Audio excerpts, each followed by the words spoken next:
to News 24 into 7 India. I am Neha. Here is a very sad and unfortunate news coming from Ujjain, where hotel owner misbehaved with foreign scent. Dr. Vijay Parmar, a resident of England, is mistreated in India. Our country, India, is a country dominated by Indian culture, in which guests are considered as God. But then why such misbehavior with Gita lover Vijay Parmar, a resident of England? Do the hotel owners have the right to use abusive language or misbehave with the foreigners? Why is the tourism department not taking action against such hotel owners? Why is the Kumbhakarna sleeping? If such humiliating treatment continues with foreign tourists, will foreign tourists come to India? Will the tourism department take any action on the issue, or will the same foreign tourists continue to be harassed in India? Stay connected with News 24 into 7 India. नमस्कार, news 24/7 India में आपका स्वागत है। मैं हूं आपके साथ धर्मेंद्र सिंह। हम आज आपको उज्जैन में लेकर आए हैं। उज्जैन में एक इंग्लैंड से गीता प्रेमी आए हैं। उनका नाम है विजय परमार और उन्होंने अपनी दर्द भरी कहानी सुनाई कि हमें इंडिया के अंदर हमारे साथ कैसा भेदभाव किया जाता है, जबकि हमारे भारत देश में अतिथि देवो भव का एक स्लोगन है और उसको शायद सभी लोग भारतीय संस्कृति में इसको मान्यता भी दी जाती है कि अतिथि देवो भव। अतिथि देवो का हमारे यहाँ जो भी मेहमान आता है उसको हम भगवान के रूप में पूजते हैं, लेकिन इनके साथ होटलों में और कई जगह ऐसा दुर्व्यवहार किया जाता है। जैसे ये विदेश से हैं और ये गीता प्रेमी हैं, यहाँ पर आए हैं तो इनको कई सुविधाओं से वंचित किया जाता है कि आपको होटल में ठहरने नहीं दिया जाएगा। इस तरीके से हम आज इनसे खास चर्चा करते हैं और ये इंग्लैंड से हैं, तो हमारे चैनल में बिल्कुल इनका स्वागत है। और बिल्कुल विजय जी, आपका न्यूज़ 24/7 इंडिया में आपका स्वागत है। धन्यवाद। आपका शुभ नाम? मेरा शुभ नाम है डॉक्टर विजय परमार जी। तो यहाँ पर आप आए हैं, किस लिए आए हैं? यहाँ गीता जयंती का विशेष कार्यक्रम है ना, इसलिए मुझको आमंत्रित करा था, इसलिए मैं आया हूँ और मुझको बहुत अच्छे तरह से लगा है ये सब कार्यक्रम। आप कितनी बार इंडिया में आए हैं? मैं तकरीबन 8 बार आए हूँ। अच्छा, 8 बार आए। आपको यहाँ पर कैसा लगता है ऐसा भारतीय संस्कृति से जुड़ने का? ये तो हमारी ऐतिहासिक में जब मेरा माता पिता जी भारत छोड़ा था तो उन्हें हमको भारतीय संस्कृति सुरक्षित रखी थी। आपका जन्म यहाँ हुआ था, इंग्लैंड में हुआ था? ना तो इंग्लैंड में हुआ था, ना तो यहाँ हुआ था। हमारा जन्म अफ्रीका में हुआ था। अफ्रीका में हुआ था। आप इंग्लैंड कैसे पहुँचे अफ्रीका से? ऐसे हुआ था कि जब विश्व युद्ध के आरंभ में पिताजी भारत छोड़ा था, वहाँ अफ्रीका चले गए थे। वहाँ हमारा जन्म अफ्रीका में हुआ था। जो वहाँ स्वतंत्रता मिल गई तो इसके पश्चात हम इंग्लैंड चले गए थे। बचपन से हम इंग्लैंड में ही है। आप यहाँ आते हैं, आपको क्या क्या परेशानियाँ होती हैं आने में? परेशानी तो केवल भारत सरकार द्वारा तो कुछ होता नहीं है। हमको वहाँ वीज़ा तो आसान से मिल जाता है क्योंकि हम अंग्रेज़ी नागरिक होता है। परंतु जब हम यहाँ आते तो यहाँ विश्रामालय में हमको ठहरने नहीं देते हैं, क्योंकि यहाँ हर जगह में जैसे कानून अनुसार आपकी परिचय बतानी पड़ती है। यहाँ भारतीय लोग क्या उनका आधार कार्ड बताते हैं, तो इसमें कुछ कठिनाई नहीं होती है। परंतु जब हमको पूछते हैं तो हम हमारा पासपोर्ट बताते हैं, तो पासपोर्ट बताने से बस वो लोग डर जाते हैं कि क्या आप भारतीय नहीं है?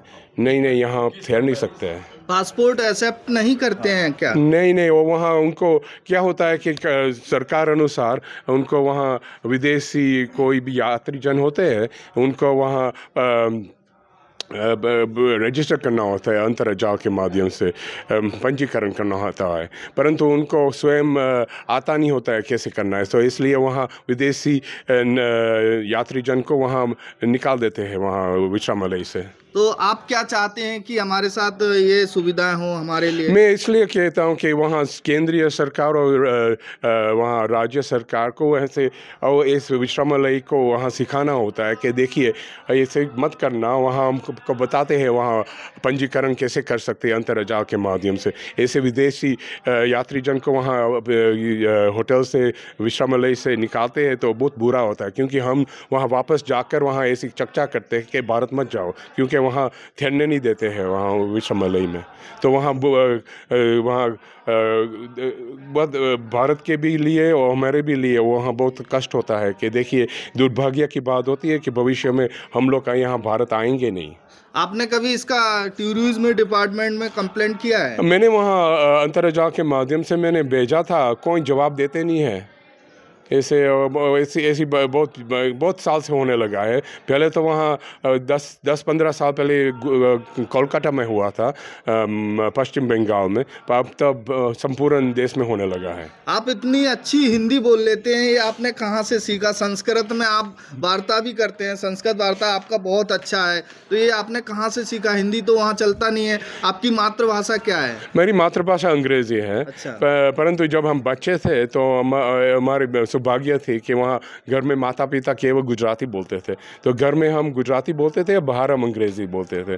इसके पश्चात जब हमारी आयु तकरीबन 10-12 थी तो नज़दीक में मंदिर थे, तो मंदिर में हमने गुजराती लिखना और पढ़ना सीखा था। इसके पश्चात हमने वहाँ और रुचि बढ़ गई, तो वहाँ हिंदी पढ़ लिया, महाभारत देखकर, और फिर बाद में संस्कृत की प्रयत्न करी थी। आपने जो गीता का अध्ययन किया है वो कैसे किया है वहाँ पे? और मैं इस समय तो मैं स्वयं मैंने गीता की भाष्य लिखी है, मैं 12 साल से लिख रहा हूँ। अब तक वहाँ समाप्त नहीं हुई, परंतु मैं सोचता हूँ कि अगले साल समाप्त हो जाएंगे। फिर बाद में हम यहाँ तिवारी जी के साथ हम कुछ मठ में भ्रमण करेंगे, उनकी मत अलग अलग शंकराचार्य की मत प्राप्त करेंगे, फिर बाद में हम प्रस्तुत कर देंगे।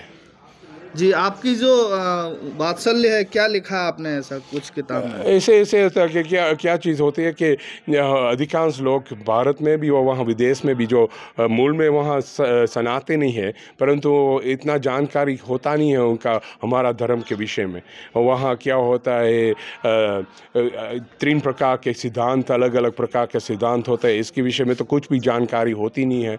जैसे अब अद्वैतवाद होता है, विशिष्ट अद्वैतवाद होता है, द्वैतवाद होता है, और उनका अलग अलग तरीका कैसे होता है, और ऐसे कुछ इसमें ज्ञान नहीं होता है। तो मेरी प्रयत्न यही है कि ये सब समझाने के लिए वहाँ सामाजिक लोग को ऐसी चीज़ समझना आवश्यक होता है, नहीं तो अच्छे तरीके वहाँ हमारा धर्म की विशिष्टता जान देंगे नहीं। जैसे हम लोग सब लोग को जानते हैं कि देखिए एक सन्यासी है, पर सन्यास क्या होता है, सन्यास कैसे प्राप्त कर सकता है, ठीक है, ऐसी सब चीज़ हमको जाननी चाहिए। ये बहुत आसानी चीज़ होती है। तो मैंने इकट्ठे कर अध्ययन कर ये सब मेरी आप इंग्लैंड में भी गीता का प्रचार प्रसार कर रहे हैं, तो वहाँ पर क्या परेशानी आती है? जैसे आप यहाँ वहाँ क्या अज्ञानता सबसे अधिक परेशानी ऐसी होती है कि अज्ञानता, कोई लोग को वहाँ इस कलयुग में तो अहंकार बढ़ जाता है, तो अहंकार से कारण वहाँ कुछ मंदिरों के में भी वहाँ गीता के विषय में ज्ञान चलाना नहीं चाहते, वहाँ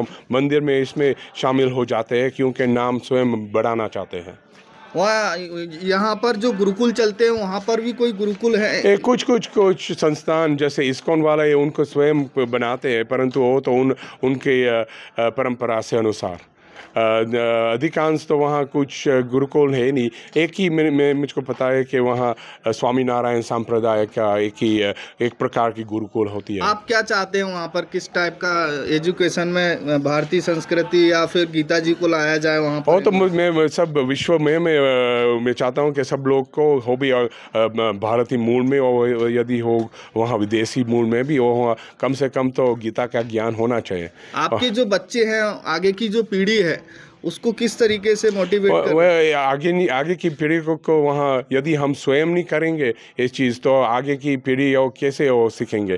तो ऐसी कमी है हमारा भी कि जो विदेश में, जैसे मेरा माता पिताजी विदेश में चले गए थे, वो इतना ज़्यादा पढ़े लिखे नहीं थे, तो इसका वहाँ क्या होता है, सहयोग मंदिरों का ज़्यादा योगदान होना चाहिए। परंतु आजकल क्या होता है कि मंदिरों को स्वयं, वहाँ जिस मंदिरों को चलाते हैं उनको स्वयं कुछ ज्ञान नहीं होता है। तो इसका मतलब है, अंग्रेज़ी में कहते हैं ब्लाइंड लीडिंग द ब्लाइंड, ऐसे होता है। तो इसकी परिस्थिति बहुत बुरी होती है। जैसे वहाँ आजकल का समय में वहाँ हमारा आने वाले पीढ़ियों का ना तो हमारी संस्कृति के विषय में कुछ जानकारी होती है, ना तो हमारी भाषाओं को, और फिर बाद में वो वहाँ अंग्रेज़ी का सब संस्कृति स्वीकार करते हैं। तो इसका मतलब होता है, और फिर उनका स्वयं आत्मविश्वास बहुत कम हो जाता है। तो बिल्कुल हमारे साथ अभी ये थे विजय परमार, डॉक्टर विजय परमार इंग्लैंड से। तो बिल्कुल हम आपने इनको सुना और इनके बारे में भी देखा आपने कि ये किस तरीके से इंग्लैंड में गीता जी का प्रचार प्रसार करते हैं और यहाँ इंडिया में कई बार आ चुके हैं, 8-10 बार आ चुके हैं। इन्होंने अपने बारे में बताया और आगे उन्होंने बताया कि हम गीता जी का प्रचार इंग्लैंड में भी आगे भी करेंगे और भारतीय संस्कृति को भी वहाँ पर अपनाएंगे। तो देखते रहिए न्यूज़ 24/7 इंडिया।